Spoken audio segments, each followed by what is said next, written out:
Welcome to B2B Marketers on a Mission, a podcast for B2B marketers that helps you to question the conventional, think differently, disrupt your industry, and take your marketing to new heights. Each week, we talk to B2B marketing experts who share inspirational stories, discuss their thoughts on trending topics, and provide useful marketing tips and recommendations. And now, here's your host and co-founder of Einblick Consulting, Christian Klepp. Welcome, everyone, to this episode of the B2B Marketers on a Mission podcast, where you get your weekly dose of B2B marketing insights. This is your host, Christian Klepp, and today I am joined by someone, this is a new one for me, on a communications crusade to help develop comprehensive and effective messaging across our organization. So coming to us from Dallas, Texas, Ms. Guerlyne Guercy. Welcome to the show. Hi, Christian. Thank you so much for having me here today. I'm honored. It's great to be connected, Guerlyne. And, I've loved all of our conversations so far, and I'm looking forward to diving in on this topic because this is something that you're very passionate about, and I've got some experience in this field as well. But, today it's about you. So let's go. So let's focus on the topic of the strategic role that people in communications play within a B2B organization. I know that sounds a bit like a mouthful, but it's a function that in many cases, and correct me if I'm wrong, it tends to be either overlooked, taken for granted, or treated as out of sight, out of mind. So why do you think the communications role is so important? Yeah, that's very well said, Christian. I think as we look at communications now, it's more important than ever, especially considering the times that we're in coming through the pandemic. There has been a greater need for companies to advocate with more transparency, more clarity, more precision in the way that they show up corporately, but also, and most importantly, with their employees. So communications can no longer be something that is out of sight, out of mind. And now more than ever, corporations are more responsible for what they're saying and how they're showing up in the marketplace. And the communications function is a real engine behind that, because you're not just going to show up to say a couple words. You need to show up authentically and strategically with your messaging and transparently, because now there's more accountability more than ever. Probably for the best too, if I might add. I would agree with that. I would agree. Yeah. Do you think at least maybe let's just zero in on your organization, right? Do you think that it was because of the pandemic that the communications role has gotten a bit more limelight, or were there some other factors at play there? Mm-hmm. I believe that there were already factors that were at play. I think for everyone, the pandemic in itself just kind of pushed those factors forward. I think there's always been an undercurling where there was a need for more communication, more frequent communication, more transparent. And I'm not saying that my company wasn't already doing so, but now it had to be increased at a velocity and a scale that it wasn't at before. So as we're looking at these times, as we're looking at where we are, for my company specifically, we just had to really go all in, and we changed a lot of our modes of communication from not just sending out emails, but now we're having let's talks and all hands and pulling in the right experts and personas that need to be there to address what those concerns generally are, so that we're getting people information in real time, quickly, as transparently as we can do it. And that's how we're trying to put forth those modes. Yeah, absolutely. Absolutely. You actually just made me think of a question, if I may throw that one at you. Go for it. If you can, just let's think about what happened pre-pandemic and then when the pandemic happened, mm-hmm. and the current situation. How do you think the communications role, at least in your organization rather, how do you think it's changed? Sure. Most of my insight that I can offer in my organization is from the vantage point of during pandemic, because that's when I joined on specifically to present. But I can also share a little bit of what I've heard before, which is kind of echoing what I've mentioned already, in that there was just a lack of clarity. And then there was a lack of just getting in the forefront of getting in front of our internal employees and with our own strategies. So by the time we're coming into the pandemic, which is again, my vantage point, we've established some cadences of how we reached out to our internal employees, but we also had to fine tune it because it went in a form of excess where it was probably too much. And then we were overlapping in some of the modes and the channels that we use to communicate. In some senses that could work, but because there was so much overlap, we had to now peel back into, what is really effective at this point? What is, I don't know that you can over communicate per se, but you're looking into some time sucks now. So it's like, oh, if we already have an all hands that addresses this, do we need one that does this also? Okay, that's too much overlap because, we're also looking into a culture of, fatigue, video fatigue, and all those things. So now you have to be cognizant and mindful of, which way would be the most digestible for people to receive information now. So it will start from a point of kind of being overly done, then it can be further niche down and curtailed into, now that we have a little bit more insight and employee listening into how people are receiving that information, how our employees are responding to it. Now we can move with that understanding now in place. Yeah, no, those are definitely some interesting insights there. And of course, there's something there that I would say we could get to in a later point of the conversation in terms of the preferred platforms or mediums. And I'm not saying preferred platforms in terms of what the communications team prefers to use. I'm actually referring to like the platforms that the users would like to absorb this content and information on, right? Okay. And you've probably seen a bit of this, but talk to us about some of the common mistakes that marketers make when it comes to communication and what can be done to address these. When I think about marketers, and I think we've been on the end of receiving information from fellow marketers out there, outside of actually producing it, we have received it. And from my standpoint, and also I'm not entirely a marketer, I'm more in the communication sector directly internally. But what I could say is I've just seen this kind of lack of cognizance with their audience as it relates to this marketing messaging. And it just comes in at an altitude that is just a miss. So I think if I could point out one thing, and that might fold into maybe a later question and discussion point, but I would just say this lack of cognizance around who your audience is and who you're speaking to. And then secondly, personalization.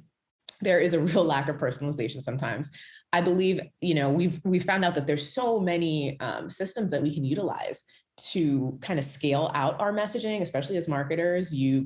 There's so many like automated apps that you could use, but then sometimes we're using at the expense of the personalization. And as we look at the times we're in, as we consider like social selling and social outreach that you can implement into your strategies, you have to come in with something personalized to get that person's attention, to get that click, to get that open. And I think we often sacrifice the personalization for the scale, which is something that should definitely be remedied.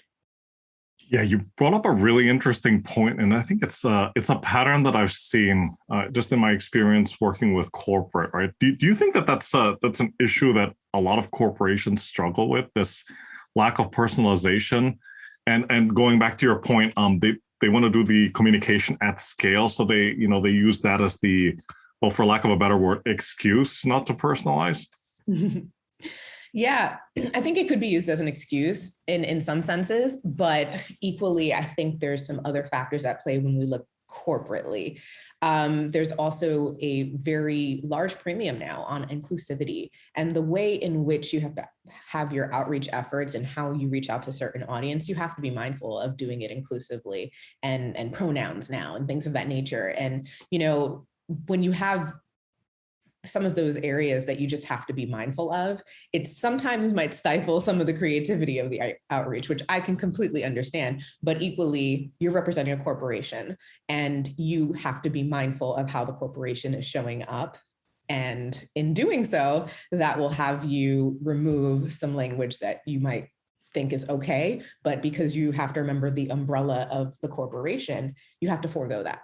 Absolutely. I mean, it's certainly an exercise in which you can't really please everybody, but you have to find a compromise to a certain extent, right? Yeah. For the next question, you kind of brought this up already, and I think it was one of these concerns or these issues, right, about like the lack of understanding of who the target audience is or who the recipient of this piece of communications is, right? So talk to us based on your experience about why it's important to have a strategy and conduct research before implementing a communications plan, especially if it's supposed to be an effective one. Mm-hmm. Agreed. So when I think about that, we think about the audience, and a terminology that I use all the time is getting the right altitude. So for me, where my role sits, I'm in executive communications, and I supported one of our senior executives, but equally the audience that I'm primarily going to be, providing that strategy and communication towards are senior level leaders. So I have to dial in on understanding what level of leadership are we speaking to, and then further dial into on that persona. Once you've identified that persona, what are their care abouts? So if you are taking, for example, a director at this level, okay, what is their purview? What is under them? What are some of their problem areas? And then that understanding where your audience is will let you know as you're pairing your messaging to that, and then putting in the right altitude to it, because you can't get too much into the weeds when said person that you're reaching out to is not necessarily in the weeds. And then that then ties into what is the call to action to this now. It's, are you trying to inspire them to go into some type of enablement process? Is this just simply to inform them? Is it to let them know this is just a resource? Is this an organizational announcement of some type of change? That's when now you're going down that list, but starting primarily at what is the audience and what is the altitude?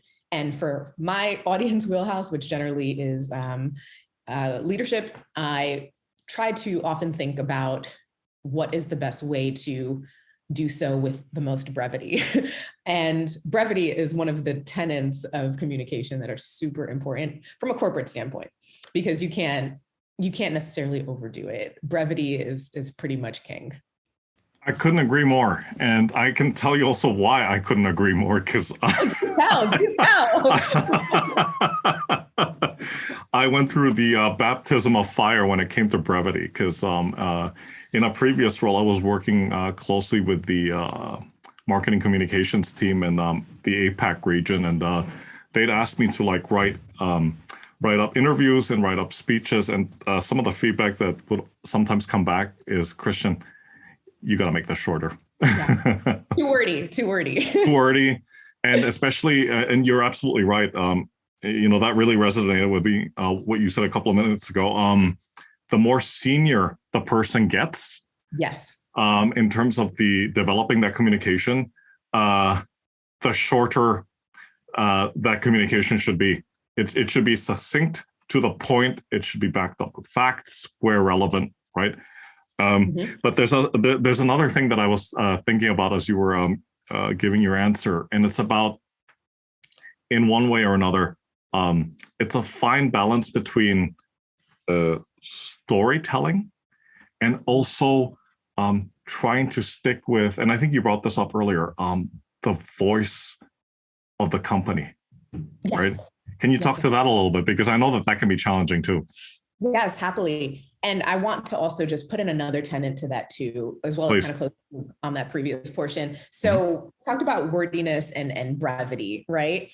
But for me, specifically in my role, as I, in a sense, am representing an executive, a senior executive, when you are overly wordy, I'm being mindful of our company standard, but equally you have a senior executive here. If we are using too much fluff and too much word, you have to think about what that conveys, because you're also thinking as a reader, and you're putting yourself in the shoes of who's reading that. That can also convey doubt in a leader by excessive wordiness, your overuse of some prepositions here, like those things I have to be dialed in on, so that I'm preserving the integrity of my leader as much as I'm preserving the integrity of the company, because I also have to be mindful of where some of those landmines could be in how we position ourselves, and equally the perception that can be made here.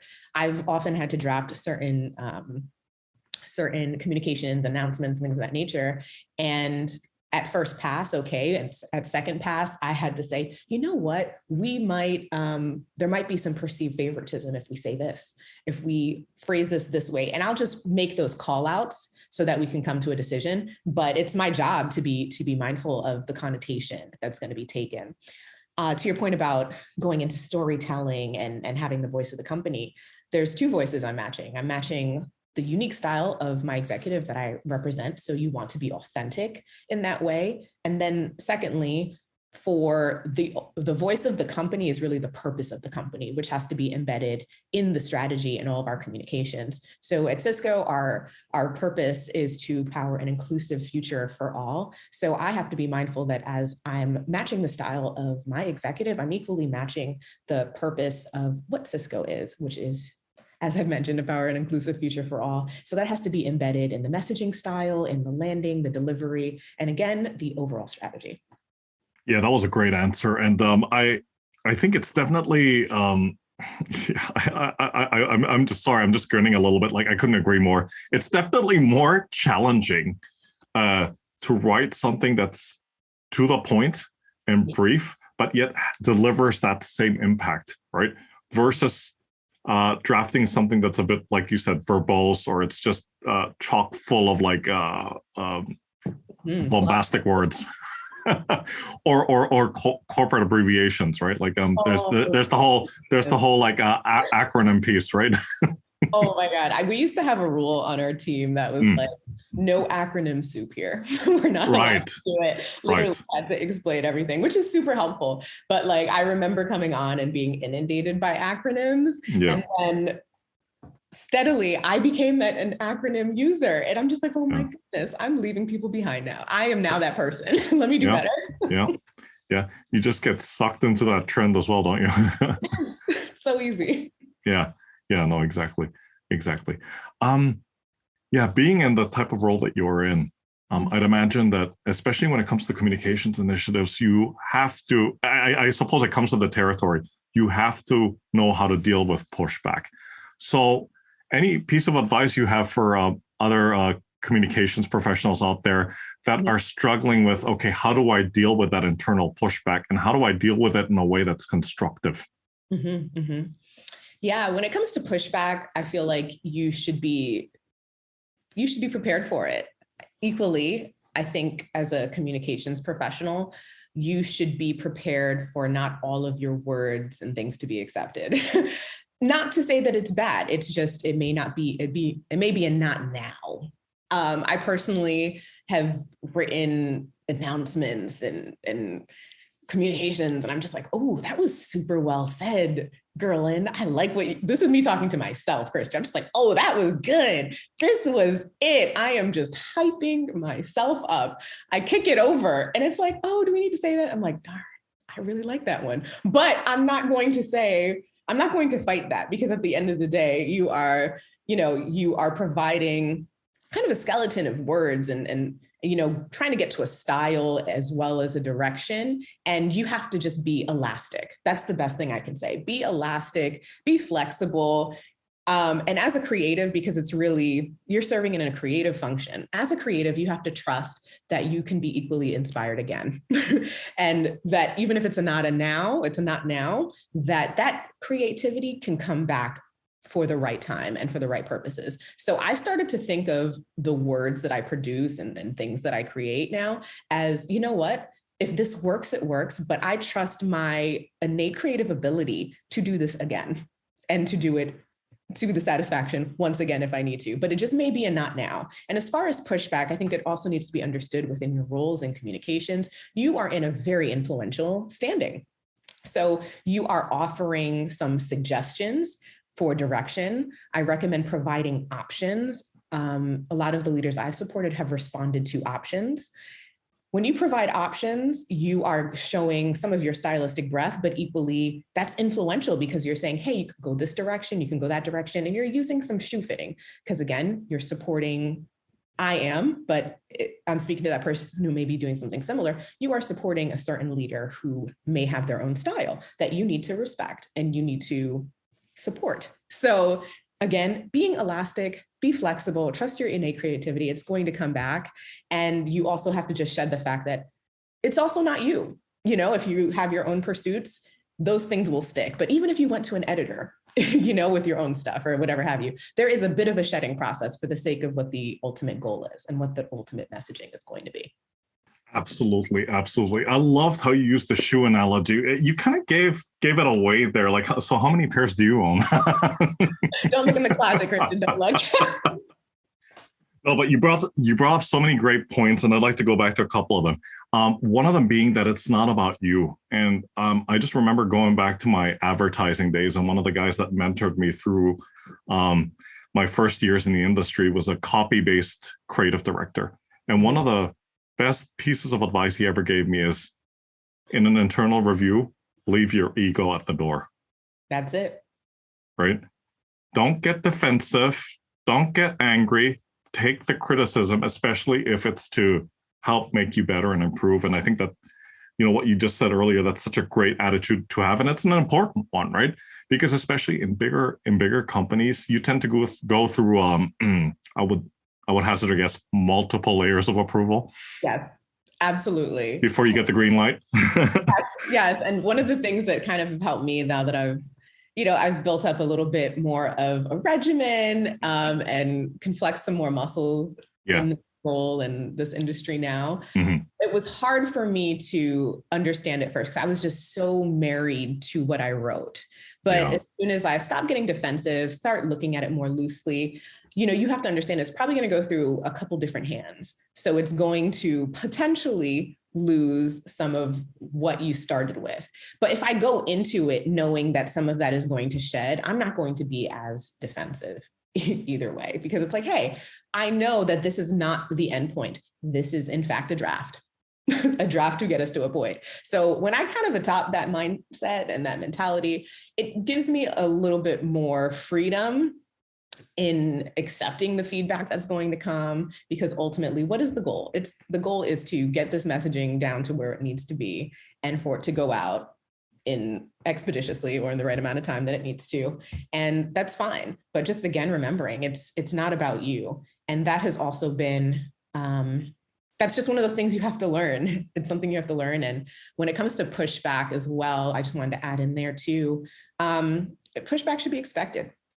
I think, again, as you're in an influential position, you probably can advocate for whatever that strategy is or what that communication is. You can advocate for why you just adamantly think that this should be this way. And I believe that will be respected. I think as you've gained some trust capital with your leadership, you have done and delivered a bit more.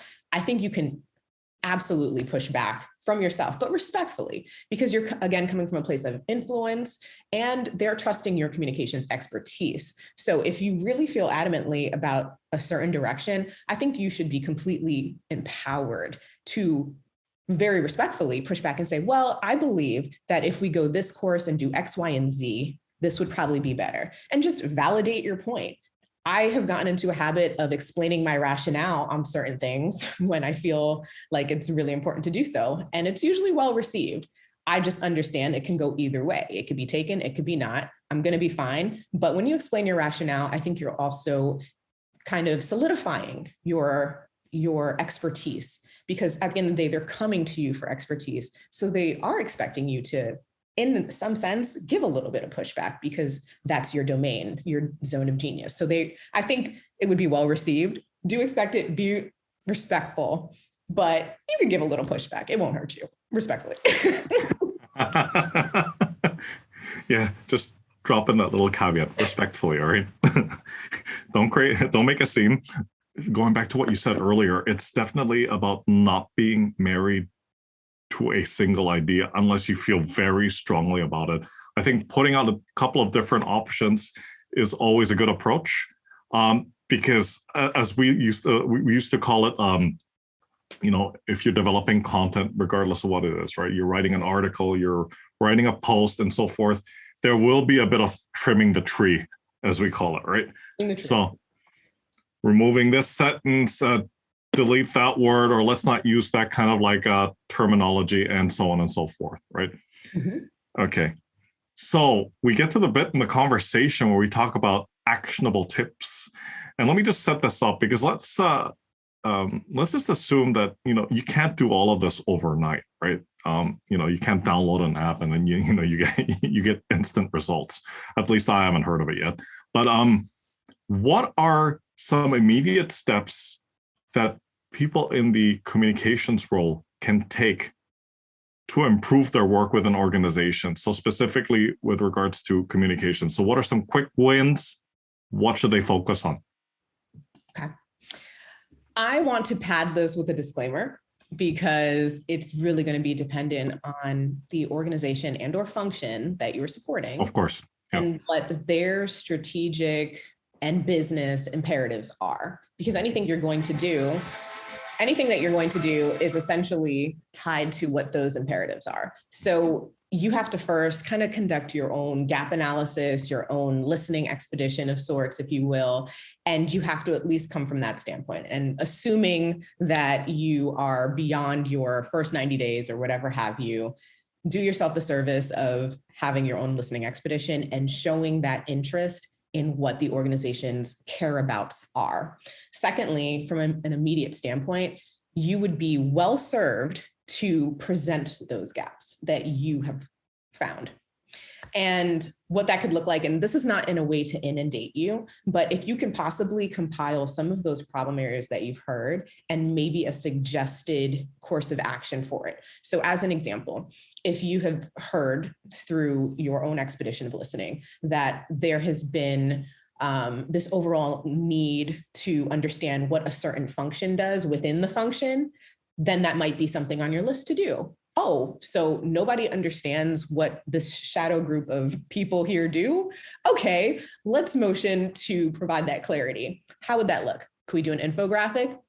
Who else do I need to talk to find out what that looks like? And showing that interest and showing that you've seen a gap is going to demonstrate a couple things. One, that you are connected in the organization to what is happening. You have the interest, because leading with curiosity goes such a long way. And you should be genuinely curious, but you're demonstrating to your leadership, to the team, that I am actually interested in what is happening here. Secondly, whether they take this up or not, you're showing that you've identified a gap that wasn't seen before, or it was seen before and there was no action taken, and you're going to try to do something about it. Whether it's taken or not, it's the display of curiosity and identification that is also cementing some of what your value add is.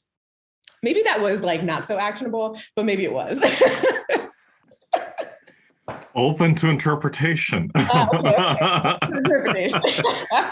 No, I thought those are some really great points. And I do think that those are actionable, because certainly you have to conduct some kind of analysis or some kind of audit, because you got to start from somewhere and you got to base your next steps on current initiatives, something that's already been rolled out. Is it working? Is it not working?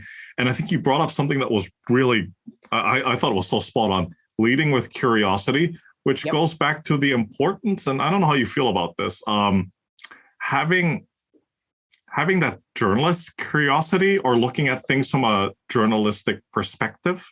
So like, just think of the way that a news reporter would cover a story, right? So one of the things we used to say all the time is like, okay, so this is the topic that the corporate communications team wants to talk about. Yeah. How many angles can we go at this, right? In how many ways can you tell that story, right?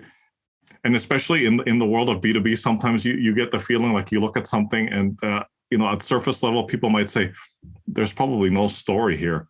But then it's the communications person's role to then say, actually, that's not true. Right? Any thoughts on that? Like, excuse me for rambling on there, but like. No. You were going somewhere, Christian. I'm just going to add a little portion. You were going somewhere. I think the analogy of like a journalist and how they go about their story, the way they go to their sources, they vet this, they vet that. It should be that same kind of curiosity that you have. I think as you are in your expedition of understanding the organization, that's why it's hard to make it specific without knowing the organization. But I struggled with that too, even coming into my role, like what would be a quick win? But I realized a quick win was my listening and gap analysis, because I had to get up to speed with like, what is this organization? What am I supporting? And you have the value of objectivity. You were not sitting in this function. So you're coming in with fresh eyes, you're coming in with fresh ears, and that objectivity is actually in itself a quick win.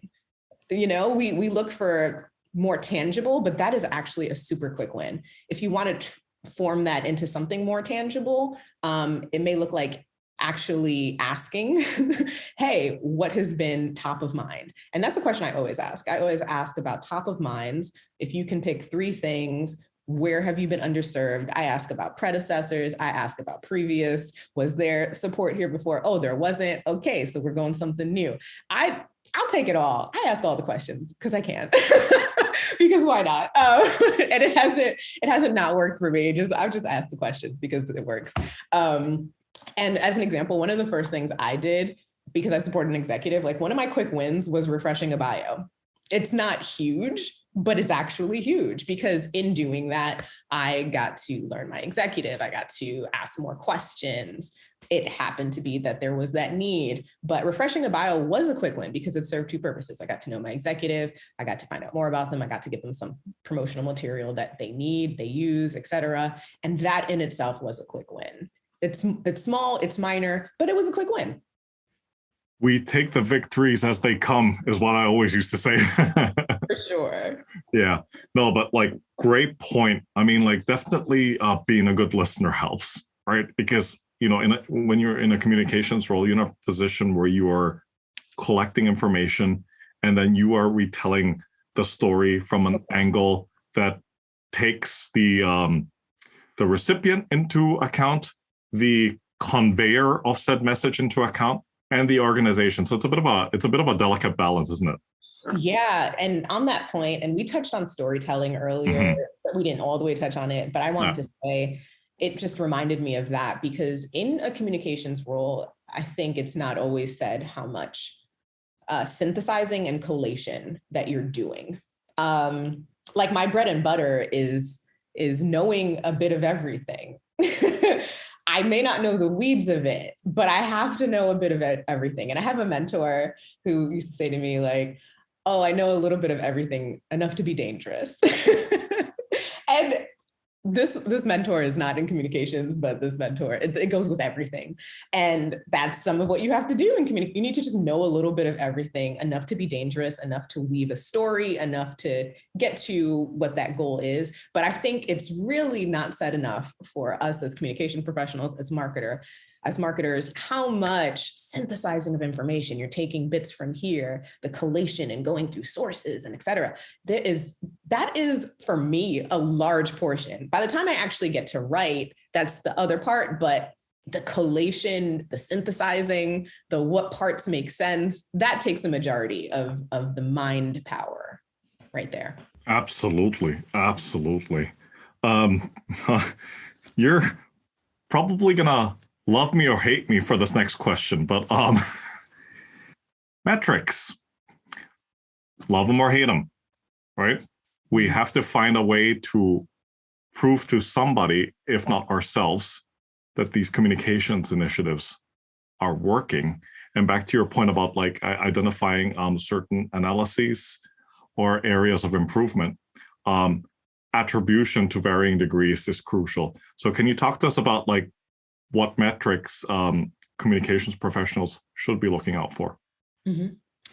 As far as metrics go, I want to also say that will depend on your organization and again, what function you're supporting. So we do have an audience of marketers. So if there's someone who's doing product marketing, field marketing, you have a B2C customer base that you're essentially being measured by. So whether it's in clicks, whether it's in conversions, leads later on, those are metrics that you can tie yourself to for the ultimate success of whatever your strategy is, how that's landing, how you're segmenting between events, et cetera. So you have those kinds of metrics, which are helpful. In the communication sector, if you are supporting organizationally communications, or if you're supporting leaders as executives, your metrics for success are going to be changing a bit. And again, based on your organization, but you're going to look at, oh, well, what was the open rate for this? If you actually tied call to action, then that could be tied to clicks in another area. So those are other things. I know internally we have a lot of sentiment polling and pulsing that we do. So we can also tie some of our success to how those pollings are going because we've implemented a strategy one point so that we can provide a more regular cadence and outgoing, and hopefully that yields in our internal listening a more positive result. People are feeling more informed, et cetera, et cetera. So those are just some examples I can think of offhand, but yeah, metrics have to be king. You got to see how it's going. What's the success there? I think for someone like me is working with an executive directly, I think sometimes those metrics can be a little bit more opaque sometimes because it's stylistic. So like most of my success is in how much I am nailing my executive's voice, how comfortable they're feeling as they are going into these speaking events, as they are outputting X, Y, and Z posts, et cetera. Like some of that is a direct sentiment and then filtered into the leadership that they support. So it can just change. It really depends on your function. It's really going to depend on your role and what it's tied to. But as much as you can, even if those metrics aren't defined for you, look for some for yourself. I have personally created some of my own success metrics in a sense that I just combine and I try to leverage where I can leverage them. But if you're thinking of going into communications and or marketing, it should be part of your interview track.